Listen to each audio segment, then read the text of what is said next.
Muy buen día, profesora Nidia Nítola. Mi nombre es Sara Saavedra y en el día de hoy estaremos exponiendo junto con mis compañeras Laura Mendoza, Norilma García, Diana Carvajal y Juana Yepes. Estaremos exponiendo una temática llamada Un Zoom a la adolescencia de nuestros tiempos, problemas que los adolescentes de hoy en día enfrentan diversas problemáticas asociadas a los cambios sociales, culturales y sobre todo al uso constante de la tecnología. No es lo mismo pasar por una adolescencia en pleno 2026, donde tenemos el desarrollo de la tecnología, y no es lo mismo haber pasado la adolescencia hace 20, 30 años, donde no existía la tecnología como existe hoy. Esto nos trae problemáticas como por ejemplo el sexting, el acoso cibernético.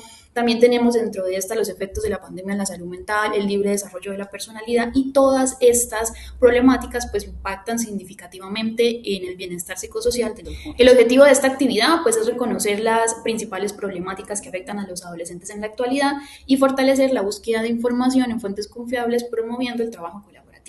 Dicho esto, nuestro grupo escogió como tema el sexting en los adolescentes. En concordancia con lo expuesto anteriormente, según EDPAD en alianza con UNICEF 2016, el sexting se define técnicamente como el proceso mediante el cual niñas, niños y adolescentes comparten de manera intencional mensajes sexualmente explícitos o imágenes sexualizadas que ellos mismos han generado. Por lo general, este intercambio de contenidos ocurre entre pares o amigos.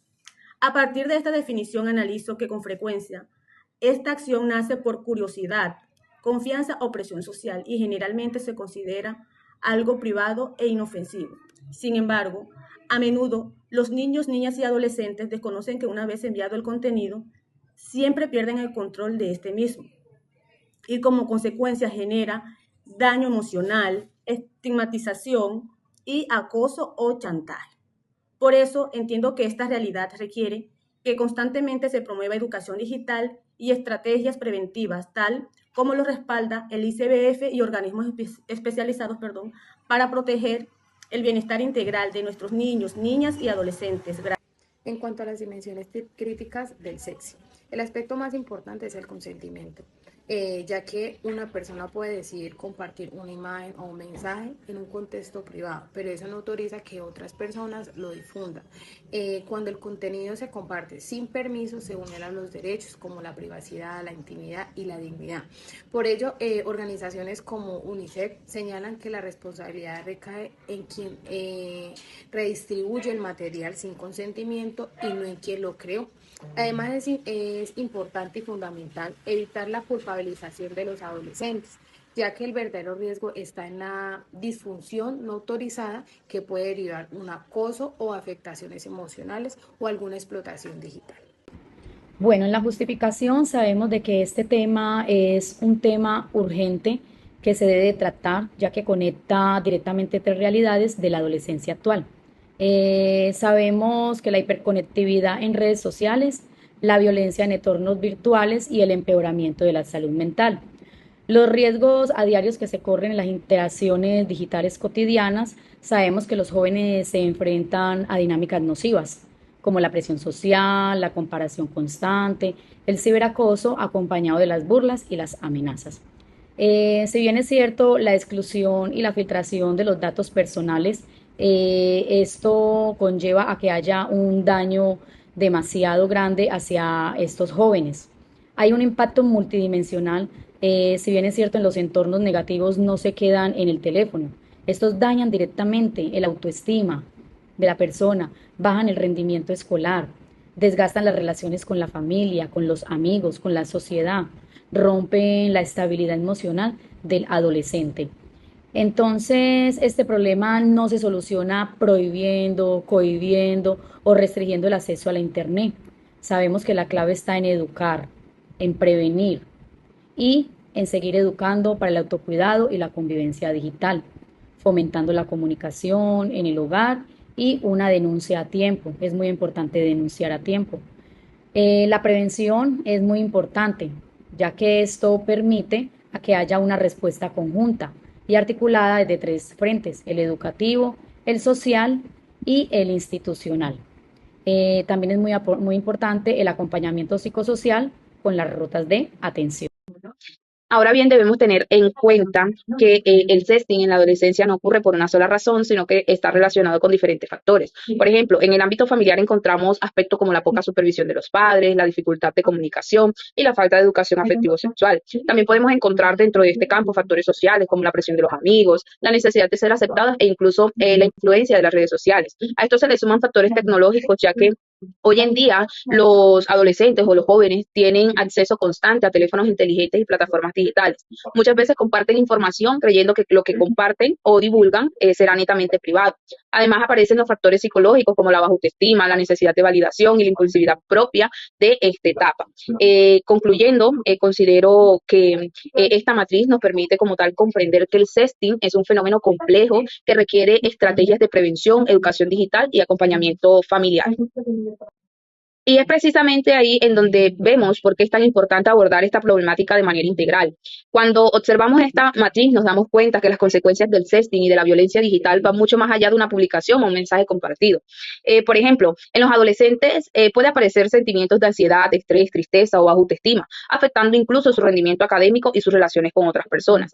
Pero el impacto no se queda únicamente en ellos, también alcanza a las familias, en donde pueden generarse conflictos de confianza, dificultades para comunicarse y una fuerte carga emocional para quienes acompañan el proceso. De igual forma, en el entorno escolar pueden surgir situaciones de ciberacoso, discriminación, problemas de convivencia que terminan afectando el bienestar y la permanencia de los estudiantes allí en la escuela. Y algo que considero muy importante es que estas consecuencias también se reflejan en la comunidad y en la sociedad, porque contribuyen a normalizar formas de violencia digital y vulneraciones de la privacidad que no deberían verse como algo cotidiano. Por eso, más que juzgar estas conductas, es necesario comprenderlas, prevenirlas y fortalecer los entornos de apoyo para nuestros adolescentes. Y en conclusión, mis compañeras y yo hemos llegado a la idea de que pues este fenómeno, esta problemática que viven los adolescentes responde definitivamente a un vacío regulatorio que exige inmediatamente la intervención del Estado. La falta de políticas públicas que restrinja a los menores de edad acceso de redes sociales pues facilita muchísimo la dinámica de vulnerabilidad digital y de altos riesgos. Consideramos que es importante legislar el acceso a las plataformas no como un método de censura, sino como una medida de protección psicosocial urgente y obligatorio para el bienestar de las nuevas generaciones. Dentro de nuestro grupo tenemos varias profesiones, dentro de ellas psicología, enfermería, trabajo social y sociología. Hemos estado debatiendo con mis compañeras desde nuestras profesiones por qué consideramos importante esta ley o legislar este tipo de políticas públicas frente a esta problemática. Y como psicóloga, pues quiero empezar, vale la pena tener en cuenta que la inmadurez neurocognitiva del adolescente, pues dado de que hay una discrepancia total entre la madurez biológica aparente, que los vemos grandes, los vemos desarrollados, los vemos ya básicamente como adultos, pero su desarrollo neurocognitivo pues está en desarrollo todavía, ¿sí?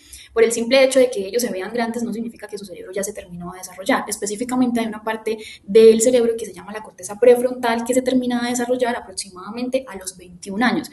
Esta corteza prefrontal nos permite un juicio crítico, nos permite medir consecuencias a largo plazo y también nos permite el control de impulsos. Es decir, que un joven de 16, de 15 años todavía a veces se les dificulta mucho el medir las consecuencias, y el medir la consecuencia de enviar contenido privado se les dificulta mucho porque para ellos aparentemente no existen las consecuencias a veces. Entonces, pues como psicóloga verdaderamente se ve pues una vulnerabilidad grandísima. Un adolescente de 14, 15 años es fácilmente influenciable en redes sociales. Adultos lo saben y adultos se aprovechan de esto, y el niño o el adolescente también cae pues en dicha extorsión, en dicho juego con lo que él considera responsable, pero no lo es. Desde la enfermería, pues mi compañera identificaba que este fenómeno pues, es muy complejo y requiere una intervención integral y preventiva para educar sobre los riesgos, límites y el respeto a la intimidad y, como decíamos, la consecuencia de sus actos. Desde el trabajo social, mi compañera hablaba de la vulnerabilidad sistémica que esta problemática representa y que se evidencia en el desfase de la velocidad de la tecnología y la capacidad de los padres para supervisarla, lo que sitúa pues, a los menores en una situación de desprotección total.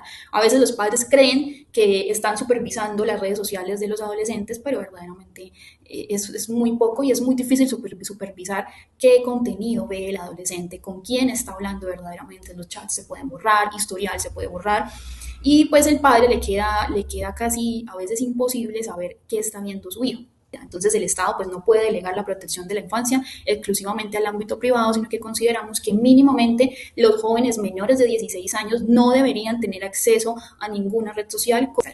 Desde la sociología, mi compañera pues hablaba de que el sexting comprende muchas problemáticas sociales que no solo involucran al ámbito individual, sino que también traen consecuencias que afectan a los adolescentes involucrados primero y también a su familia, a la institución, a la comunidad, generando situaciones de exclusión, de manipulación, de estigmatismo, violencia digital y vulneración de derechos. Basamos en un artículo llamado Protegiendo niños, niñas y adolescentes contra la explotación sexual en línea, una guía para la acción de líderes y comunidades religiosas de UNICEF. También nos basamos en el Instituto de Bienestar Familiar, un artículo llamado ¿Qué hacer si eres una víctima o te enteras de un caso de sexting? Y por último, utilizamos una referencia de Save Children llamada Violencia Viral, análisis de la violencia contra la infancia, la adolescencia y entornos digitales. Muchísimas gracias, profesora, por habernos permitido este espacio.